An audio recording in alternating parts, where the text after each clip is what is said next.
11वां अध्याय। विदुर जी के उपदेश से धृतराष्ट्र और गांधारी का वन में जाना। सूत जी कहते हैं, विदुर जी तीर्थ यात्रा में महर्षि मैत्रेय से आत्मा का ज्ञान प्राप्त करके हस्तिनापुर लौट आए। उन्हें जो कुछ जानने की इच्छा थी वह पूर्ण हो गई। विदुर जी ने मैत्रेय ऋषि से जितने प्रश्न किए थे उनका उत्तर सुनने के पहले ही श्री कृष्ण में अनन्य भक्ति हो जाने के कारण वे उत्तर सुनने से उपराम हो गए। शौनक जी अपने चाचा विदुर जी को आया देख धर्मराज युधिष्ठिर, उनके चारों भाई धृतराष्ट्र, युयुत्सु, संजय, कृपाचार्य, कुंती, गांधारी, द्रौपदी, सुभद्रा, उत्तरा, कृपि तथा पांडव परिवार के अन्य सभी नर नारी और अपने पुत्रों सहित दूसरी स्त्रियां सब के सब बड़ी प्रसन्नता से मानो मृत शरीर में प्राण आ गया हो ऐसा अनुभव करते हुए उनकी अगवानी के लिए सामने गए। यथा योग्य आलिंगन और प्रणाम आदि के द्वारा सब उनसे मिले और विरह जनित उत्कंठा से कातर होकर सबने प्रेम के आंसू बहाए। युधिष्ठिर ने आसन पर बैठाकर उनका यथोचित सत्कार किया। जब वे भोजन एवं विश्राम करके सुखपूर्वक आसन पर बैठे थे तब युधिष्ठिर ने विनय से झुककर सबके सामने ही उनसे कहा। युधिष्ठिर ने कहा, चाचा जी, जैसे पक्षी अपने अंडों को पंखों की छाया के नीचे रखकर उन्हें सेते और बढ़ाते हैं, वैसे ही आपने अत्यंत वात्सल्य से अपने कर कमलों के छत्र छाया में हम लोगों को पाला पोसा है। बार बार आपने हमें और हमारी माता को विषदान और लाक्षागृह के धा आदि विपत्तियों से बचाया है। क्या आप कभी हम लोगों की भी याद करते रहे हैं? आपने पृथ्वी पर विचरण करते समय किस वृत्ति से जीवन निर्वाह किया? आपने पृथ्वी तल पर किन किन तीर्थों और मुख्य क्षेत्रों का सेवन किया? प्रभु, आप जैसे भगवान के प्यारे भक्त स्वयं ही तीर्थ स्वरूप होते हैं। आप लोग अपने हृदय में विराजमान भगवान के द्वारा तीर्थों को भी महातीर्थ बनाते हुए विचरण करते हैं। चाचा जी, आप तीर्थ यात्रा करते हुए द्वारका भी अवश्य ही गए होंगे। वहाँ हमारे सुहृद एवं भाई बंधु यादव लोग, जिनके एकमात्र आराध्य देव श्री कृष्ण हैं, अपनी नगरी में सुख से तो है ना?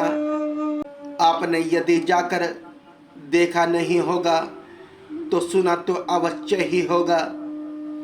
युधिष्ठिर के इस प्रकार पूछने पर विदुर जी ने तीर्थों और यदुवंशियों के संबंध में जो कुछ देखा, सुना और अनुभव किया था सब कर्म से बतला दिया।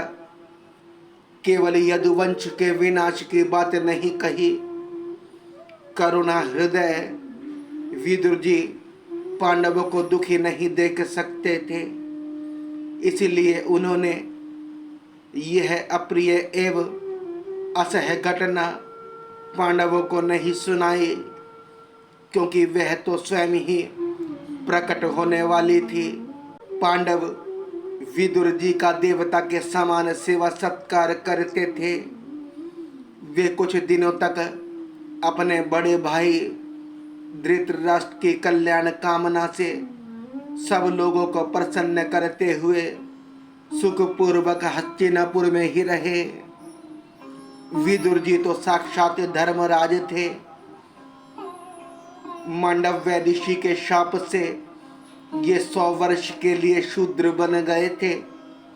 इतने दिनों तक यमराज के पद पर अर्यमा थे और वही पापियों को उचित दंड देते थे।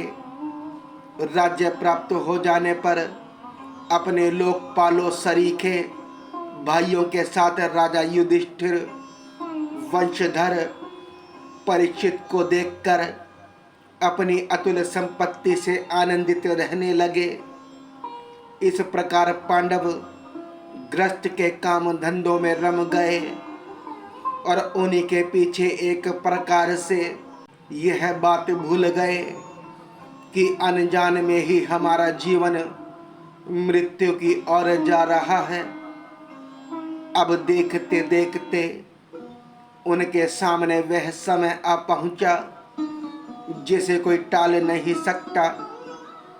परंतु विदुर जी ने काल की गति जानकर अपने बड़े भाई धृतराष्ट्र से कहा, महाराज देखिए, अब बड़ा भयंकर समय आ गया है।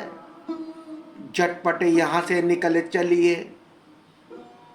हम सब लोगों के सिर पर वह सर्वसमर्थ काल मंडराने लगा है जिसके टालने का कहीं भी कोई उपाय नहीं है। काल के वशीभूत होकर जीव का अपने प्रियतम प्राणों से भी बात की बात में वियोग हो जाता है। फिर धन जन आदि दूसरी वस्तुओं की तो बात ही क्या है। आपके चाचा ताऊ भाई सगे संबंधी और पुत्र सभी मारे गए। आपकी उम्र भी ढल चुकी, शरीर बुढ़ापे का शिकार हो गया। आप पराए घर में पड़े हुए हैं। ओहो, इस प्राणी को जीवित रहने की कितनी प्रबल इच्छा होती है। इसी के कारण तो आप भीम का दिया हुआ टुकड़ा खाकर कुत्ते का सा जीवन बिता रहे हैं। जिनको आपने आग में जलाने की चेष्टा की, विष देकर मार डालना चाहा, भरी सभा में जिनकी विवाहित पत्नी को अपमानित किया, जिनकी भूमि और धन छीन लिए, उन्हीं के अन्न से पले हुए प्राणों को रखने में क्या गौरव है। आपके अज्ञान की भी हद हो गई कि अब भी आप जीना चाहते हैं, परंतु आपके चाहने से क्या होगा। पुराने वस्त्र की तरह बुढ़ापे से गला हुआ आपका शरीर आपके ना चाहने पर भी क्षीण हुआ जा रहा है। अब इस शरीर से आपका कोई स्वार्थ सधने वाला नहीं है। इसमें फंसिए मत, इसकी ममता का बंधन काट डालिए। जो संसार के संबंधियों से अलग रहकर उनके अनजान में अपने शरीर का त्याग करता है, वही धीर कहा गया है। चाहे अपनी समझ से हो या दूसरे के समझाने से, जो इस संसार को दुख रूप समझकर इससे विरक्त हो जाता है और अपने अंतःकरण को वश में करके हृदय में भगवान को धारण कर सन्यासी के लिए घर से निकल पड़ता है, वही उत्तम मनुष्य है। इसके आगे जो समय आने वाला है वह प्राय मनुष्यों के गुणों को घटाने वाला होगा। इसलिए आप अपने कुटुंबियों से छिपकर उत्तराखंड में चले जाइए। जब छोटे भाई विदुर ने अंधे राजा धृतराष्ट्र को इस प्रकार समझाया, तब उनकी प्रज्ञा के नेत्र खुल गए। वे भाई बंधुओं के सुदृढ़ स्नेह पाशों को काटकर अपने छोटे भाई विदुर के दिखलाए हुए मार्ग से निकल पड़े। जब परम पतिव्रता सुबल नंदिनी गांधारी ने देखा कि मेरे पति देव तो उसी हिमालय की यात्रा कर रहे हैं जो सन्यासियों को वैसा ही सुख देता है जैसा वीर पुरुषों को लड़ाई के मैदान में अपने शत्रुओं के द्वारा किए हुए न्यायोचित प्रहार से होता है, तब वे भी उनके पीछे पीछे चल पड़ी। अजात शत्रु युधिष्ठिर ने प्रातःकाल संध्या वंदन तथा अग्निहोत्र करके ब्राह्मणों को नमस्कार किया और उन्हें तिल, गौ, भूमि और स्वर्ण का दान दिया। इसके बाद जब वे गुरुजनों की चरणा वंदना के लिए राजमहल में गए, तब उन्हें धृतराष्ट्र, विदुर तथा गांधारी के दर्शन नहीं हुए। युधिष्ठिर ने उद्विग्न होकर वहीं बैठे हुए संजय से पूछा, संजय, मेरे वे वृद्ध और नेत्रहीन पिता धृतराष्ट्र कहाँ हैं? पुत्र शोक से पीड़ित दुखिया माता गांधारी और मेरे परम हितैषी चाचा विदुर जी कहाँ चले गए? ताऊ जी अपने पुत्रों और बंधु बांधवों के मारे जाने से दुखी थे। मैं बड़ा मंदबुद्धि हूँ, कहीं मुझसे किसी अपराध की आशंका करके वे माता गांधारी सहित गंगा जी में तो नहीं कूद पड़े। जब हमारे पिता पांडु की मृत्यु हो गई थी और हम लोग नन्हे नन्हे बच्चे थे, तब इन्हीं दोनों चाचाओं ने बड़े बड़े दुखों से हमें बचाया था। वे हम पर बड़ा ही प्रेम रखते थे। हाय, वे यहाँ से कहाँ चले गए? सूत जी कहते हैं, संजय अपने स्वामी धृतराष्ट्र को न पाकर कृपा और स्नेह की विकलता से अत्यंत पीड़ित और विरहातुर हो रहे थे। वे युधिष्ठिर को कुछ उत्तर ना दे सके। फिर धीरे धीरे बुद्धि के द्वारा उन्होंने अपने चित्त को स्थिर किया। हाथों से आंखों के आंसू पहुँचे और अपने स्वामी धृतराष्ट्र के चरणों का स्मरण करते हुए युधिष्ठिर से कहा, संजय बोले, कुलनंदन, मुझे आपके दोनों चाचा और गांधारी के संकल्प का कुछ भी पता नहीं है। महाबाहो, मुझे तो उन महात्माओं ने ठग लिया। संजय इस प्रकार कह ही रहे थे कि तुमरू के साथ देवर्षि नारद जी वहां आ पहुंचे। महाराज युधिष्ठिर ने भाइयों सहित उठकर उन्हें प्रणाम किया और उनका सम्मान करते हुए बोले। युधिष्ठिर ने कहा, भगवान, मुझे अपने दोनों चाचाओं का पता नहीं लग रहा है। न जाने वे दोनों और पुत्र शोक से व्याकुल तपस्विनी माता गांधारी यहाँ से कहाँ चले गए। भगवान, अपार समुद्र में कर्णधार के समान आप ही हमारे पारदर्शक हैं।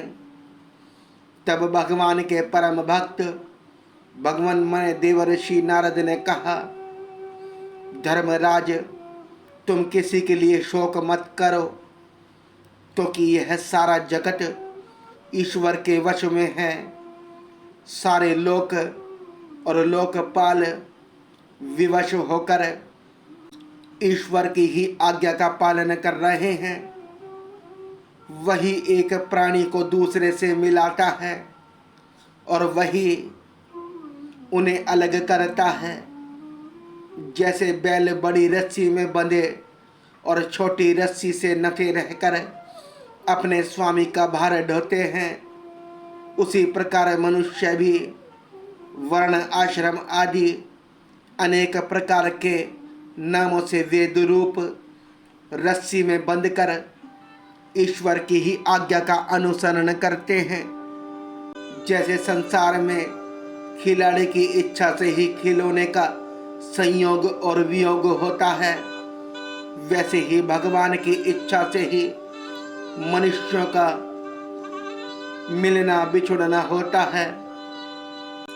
तुम लोगों को जीव रूप से नित्य मानो या देह रूप से अनित्य अथवा जड़ रूप से अनित्य और चेतन रूप से नित्य अथवा शुद्ध ब्रह्म रूप में नित्य अनित्य कुछ भी ना मानो। किसी भी अवस्था में मोहजन्य आसक्ति के अतिरिक्त वे शोक करने योग्य नहीं है। इसीलिए धर्मराज वे दीन दुखी चाचा चाची असहाय अवस्था में मेरे बिना कैसे रहेंगे। इस अज्ञान जन्य मन की विकलता को छोड़ दो। यह पंच भौतिक शरीर काल कर्म और गुणों के वश में है। अजगर के मुंह में पड़े हुए पुरुष के समान यह पराधीन शरीर दूसरों की रक्षा ही क्या कर सकता है। हाथ वालों के बिना हाथ वाले, चार पैर वाले पशुओं के बिना पैर वाले, तृणादि और उनमें भी बड़े जीवों के छोटे जीव आहार हैं। इस प्रकार एक जीव दूसरे जीव के जीव का कारण हो रहा है। इन समस्त रूपों में जीवों के बाहर और भीतर वही एक स्वयं प्रकाश भगवान जो संपूर्ण आत्माओं के आत्मा है, माया के द्वारा अनेकों प्रकार से प्रकट हो रहे हैं। तुम केवल उन्हीं को देखो। महाराज, समस्त प्राणियों को जीवन दान देने वाले वे ही भगवान इस समय इस पृथ्वी तल पर देवद्रोहियों का नाश करने के लिए काल रूप से अवतरीण हुए हैं। अब वे देवताओं का कार्य पूरा कर चुके हैं। थोड़ा सा काम और शेष है, उसी के लिए वे रुके हुए हैं। जब तक वे प्रभु यहाँ हैं, तब तक तुम लोग भी उनकी प्रतीक्षा करते रहो। धर्मराज, हिमालय के दक्षिण भाग में जहाँ सप्त ऋषियों की प्रसन्नता के लिए गंगा जी ने अलग अलग 7 धाराओं के रूप में अपने को 7 भागों में विभक्त कर दिया है, जिसे सप्त स्तोत्र कहते हैं, वही ऋषियों के आश्रम पर धृतराष्ट्र अपनी पत्नी गंधारी और विदुर के साथ गए हैं। वहां वे त्रिकाल स्नान और विधि पूर्वक अग्निहोत्र करते हैं। अब उनके चित्त में किसी प्रकार की कामना नहीं है। वे केवल जल पीकर शांति से निवास करते हैं।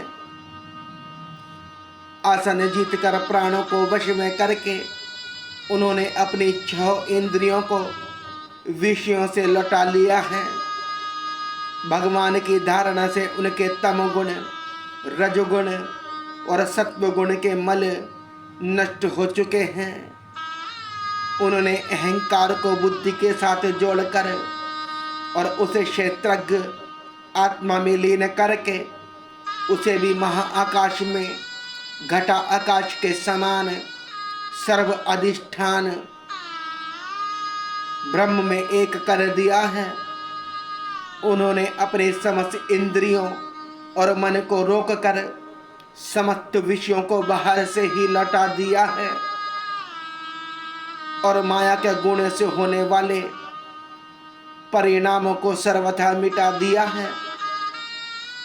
समस्त कर्मों का संन्यास करके वे इस समय ठूंठ की तरह स्थिर होकर बैठे हुए हैं। अतः तुम उनके मार्ग में विघ्न रूप मत बनना। धर्मराज आज से 5वें दिन वे अपने शरीर का परित्याग कर देंगे और वह जलकर भस्म हो जाएगा। ग्रहपत्यादि अग्नियों के द्वारा पर्णकुटी के साथ अपने पति के मर्त देह को जलते देखकर बाहर खड़ी हुई साध्वी गंधारी भी पति का अनुगमन करती हुई उसी आग में प्रवेश कर जाएगी। धर्मराज विदुर जी अपने भाई का आश्चर्य में मोक्ष देखकर हर्षित और वियोग देखकर दुखित होते हुए वहां से तीर्थ सेवन के लिए चले जाएंगे। देवर्षि नारद यों कहकर तुमरू के साथ स्वर्ग को चले गए। धर्मराज युधिष्ठिर ने उनके उपदेशों को हृदय में धारण करके शोक को त्याग दिया।